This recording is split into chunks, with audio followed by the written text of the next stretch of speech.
Imagine walking into a legacy data center, pushing, one wrong button on a virtualization cluster and just permanently deleting a decade's worth of snapshots. Oh, yeah. I mean, that is the stuff of actual IT nightmares. Right. And that is exactly why we're here. Today, we are reverse engineering the HPE2-T39 cloud architecture exam. Because passing this well, it isn't about memorizing flashcards, it's about knowing how to avoid destroying the enterprise. Exactly. When you step into the world of enterprise cloud architecture, flashcards are useless. You're looking at a landscape that demands, like, deep problem-solving logic. You can't just know what a button does. You have to really understand the systemic implications of pushing it. And that brings us to our mission for you today. Welcome to this deep dive. Our focus is highly specific. We are doing a complete tactical breakdown of the key technical concepts and assessment criteria for the HPE2-T39 exam. And we are not just going to read you an answer key either. No. If you're going to pass this, you need to understand the underlying mechanics. Absolutely. But before we jump right into the architecture, let's establish the foundational overview of the exam itself. So the HPE2-T39 exam is web-based. You've got 1 hour and 30 minutes to tackle 40 questions. Right, which goes fast. It really does. You need a 70% to pass, and it's delivered in English, Japanese, and Korean. So we're going to go step by step through 10 practice questions. And for every single one, we'll evaluate the logic behind all the options to understand the why of the architecture. Let's start right at the beginning, the birth of a virtual machine, how it gets provisioned, how it gets an identity, and where it lives on the network. Foundational stuff. Exactly. So here is the first practice question. Question 1. When provisioning a new virtual machine using an integration with an external IPAM provider, how does the platform ensure the system receives the correct network configuration? Okay, let's hear the options. All right, option A. It directly modifies the underlying hypervisor virtual switch configuration to hard-code the requested network identity at the hardware layer. Or option B. It queries the external provider via an API during the network phase and injects the allocated address via guest tools or initialization scripts. Okay, hold those two for a second. Hardware versus API injection, what are the others? Right, option C.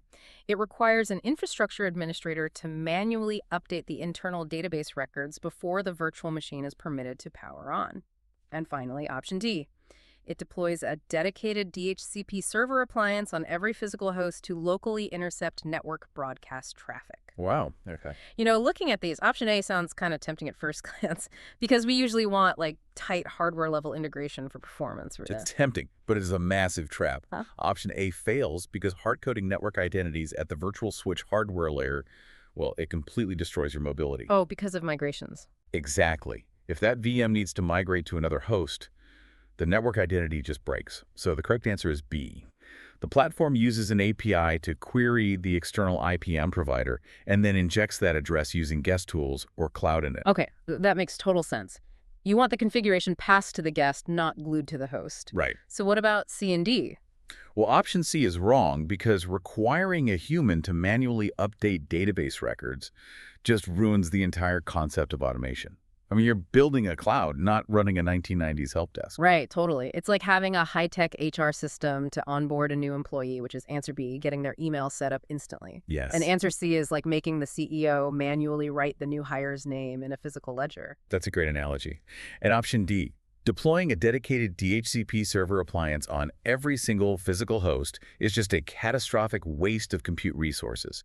It introduces massive management overhead for absolutely no architectural gain. It's like building a brand new physical office just for one person. Got it. So we've built the machine and given it an IP. But in an enterprise, you rarely have just one tenant. So let's look at the practice question that tackles strict multi-tenant isolation. This is a big one. Question 2. An organization requires strict multi-tenant isolation where different departments use entirely separate Active Directory environments. How is this identity requirement handled within the platform? Let's run through them. Option A. Each tenant can map their own discrete directory domain to their specific isolated user groups without sharing the primary administrative identity source. Option B. All tenants are required to utilize a single overarching global directory synchronized from the primary appliance administration panel. Let's pause there. The key word in the question is strict isolation. Right. So the correct answer is actually A. The platform handles multi-tenant identity by mapping discrete Active Directory domains directly to those isolated tenant groups. Okay, so we aren't just handing out different apartment keys for the same building, which would be option B, forcing everyone into a single overarching global directory. That feels like a massive security violation if one department gets compromised. It absolutely violates the core requirement. Think of option A like having completely separate, cryptographically sealed bank vaults in the same facility, Yeah. rather than just, different safety deposit boxes in a shared vault. That makes sense. Let me read C and D just to be thorough. Option C. Identity providers are restricted strictly to local database authentication when operating in a multi-tenant configuration. Option D. The platform requires a dedicated hardware appliance per tenant to facilitate secure directory communications over the enterprise network. I assume these are wrong for the same reasons we discussed in the first question. Precisely. Option C restricts enterprise environments to local databases, which is far too primitive. Modern organizations rely heavily on their existing Active Directory forests. Yeah, they aren't going to rebuild all that. No way. And option D is that same trap again.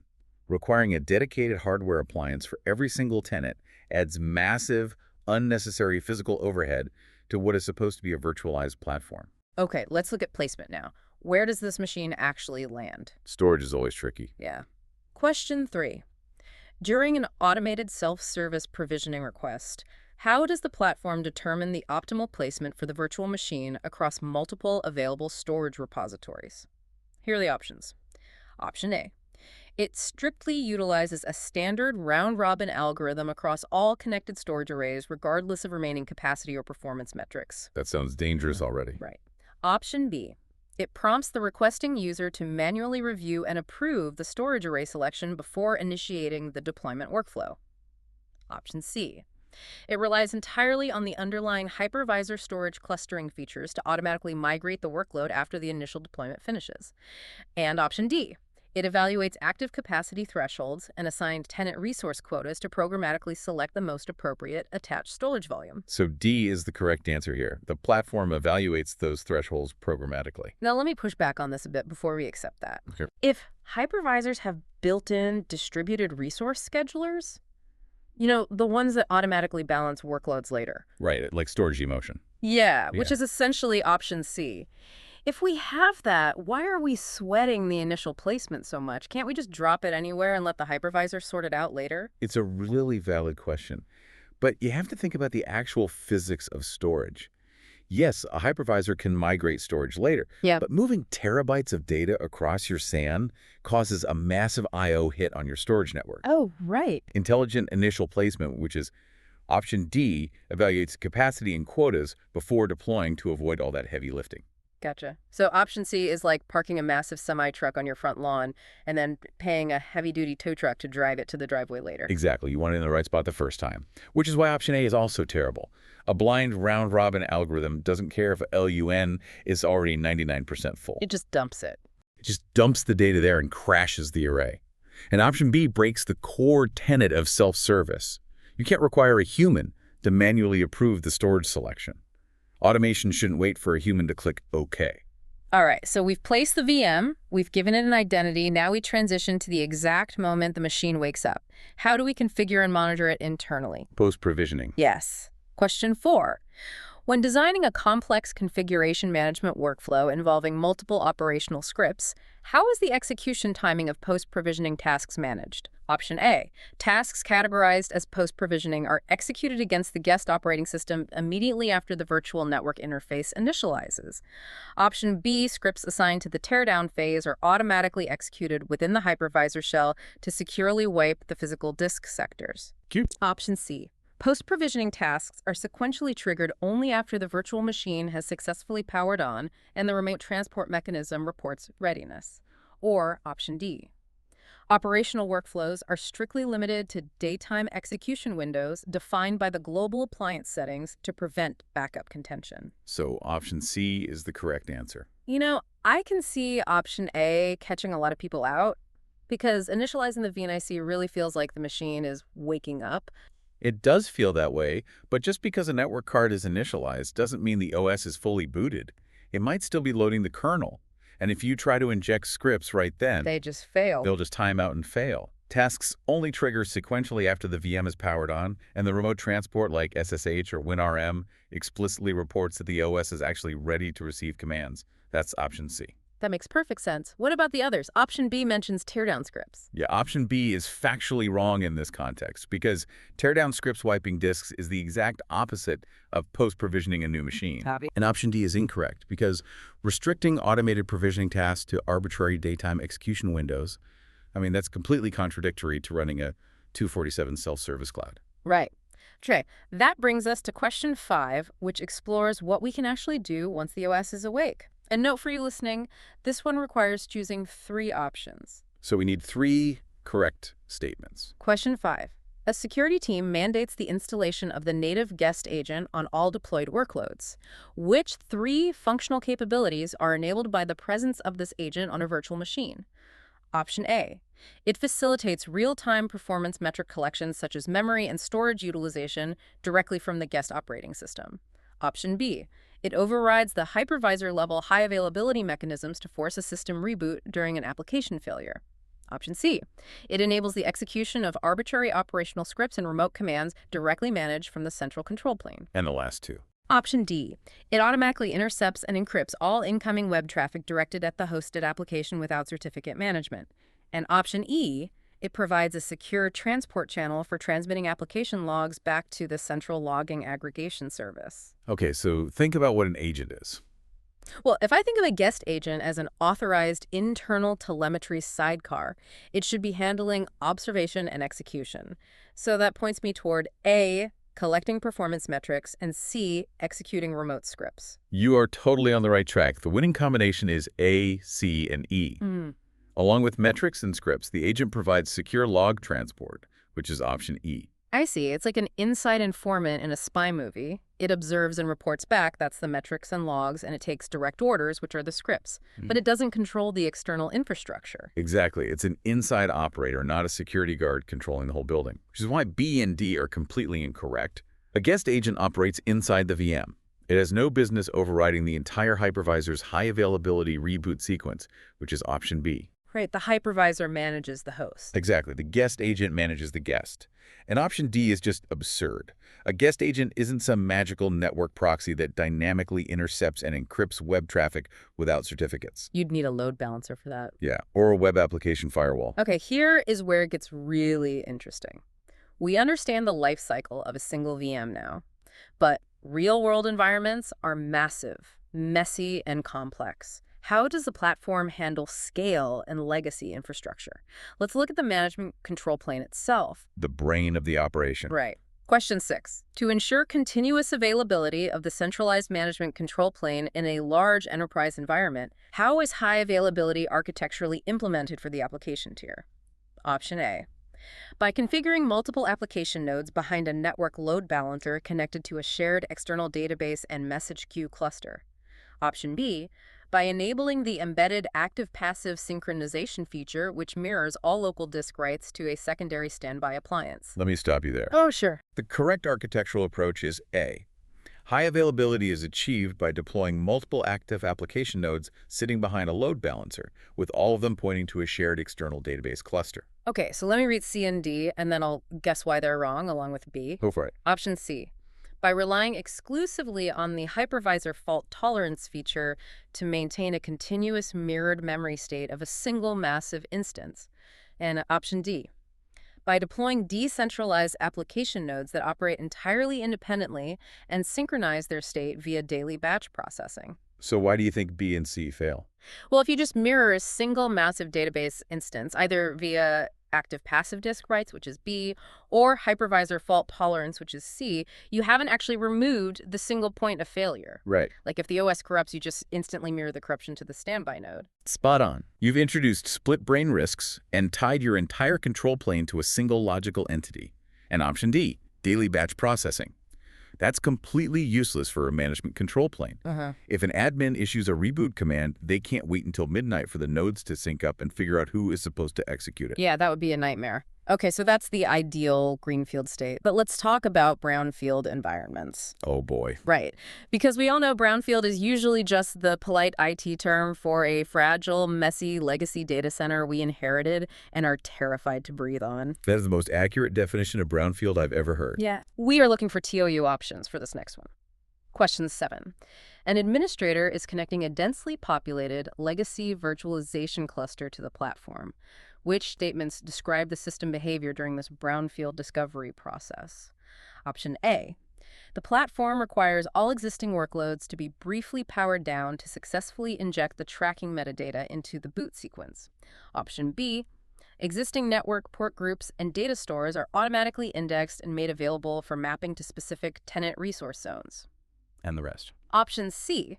Administrators have the option to convert discovered unmanaged virtual machines into fully managed instances to enable day 2 lifecycle operations.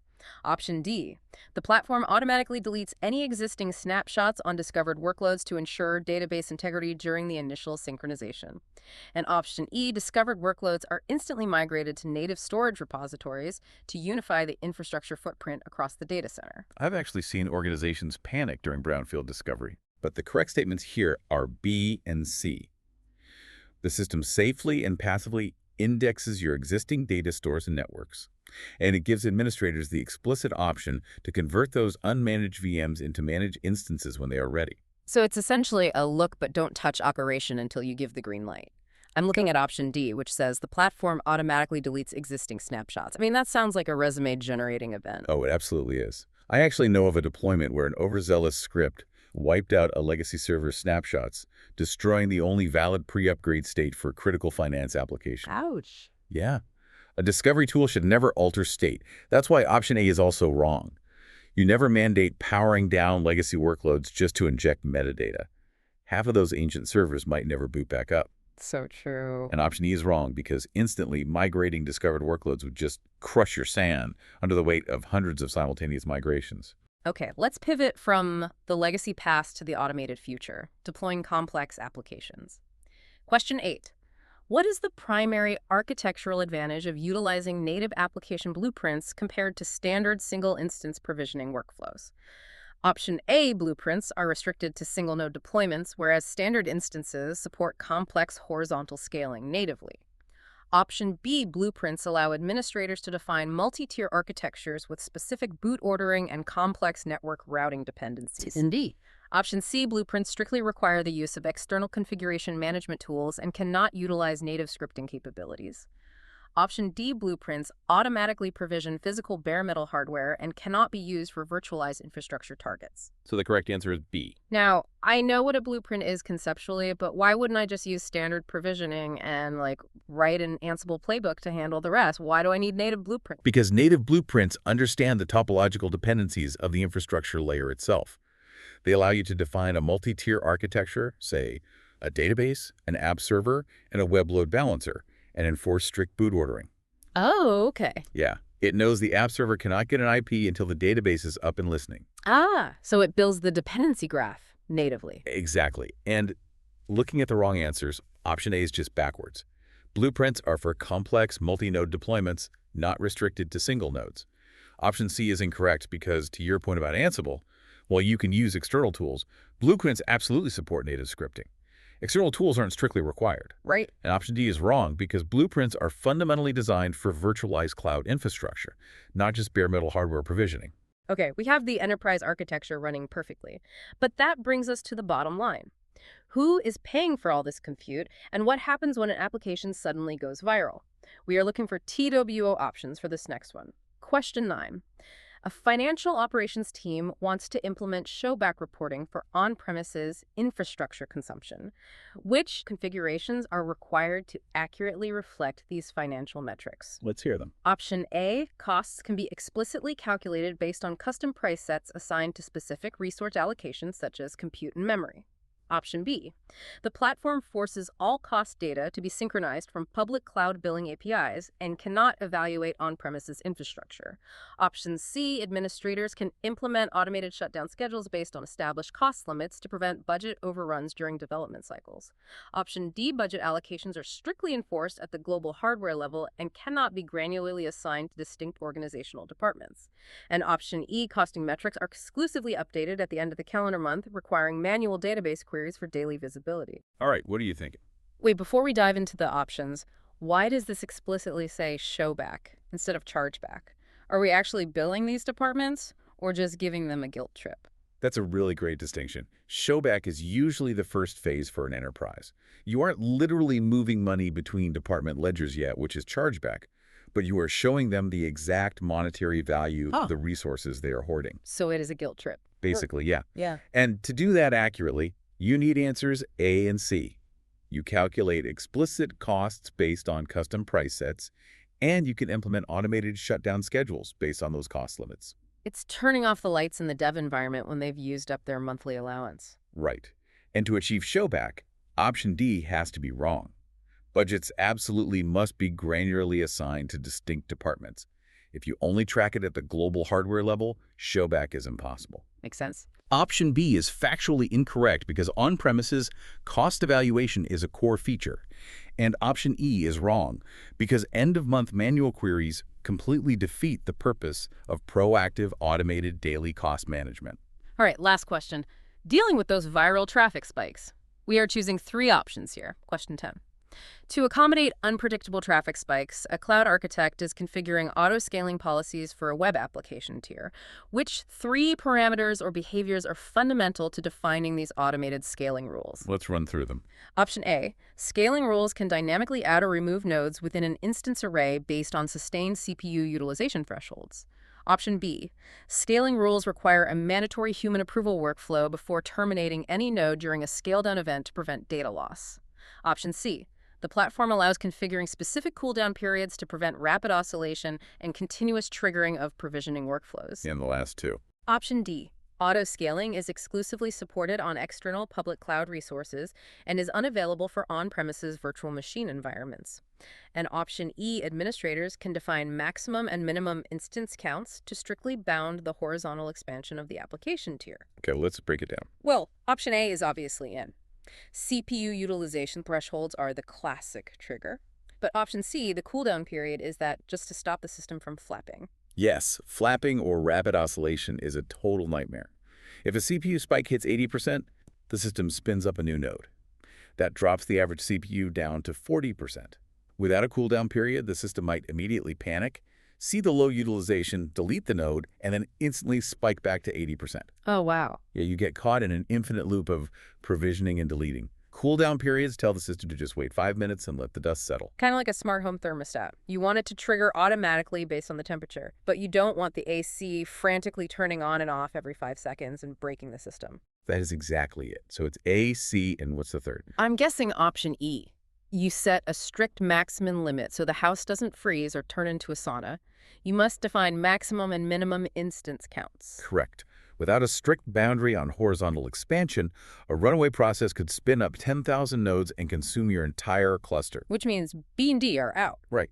Option B is wrong because mandatory human approval defeats the entire concept of auto-scaling. You don't want an admin waking up at 3 a.m. just to click approve to scale down a web server. Definitely not. And option D is simply factually incorrect. Auto-scaling is fully supported for on-premises virtual machine environments too. Thank you so much for joining us on this deep dive. Best of luck on the HPE2-T39 exam. You're going to crush it.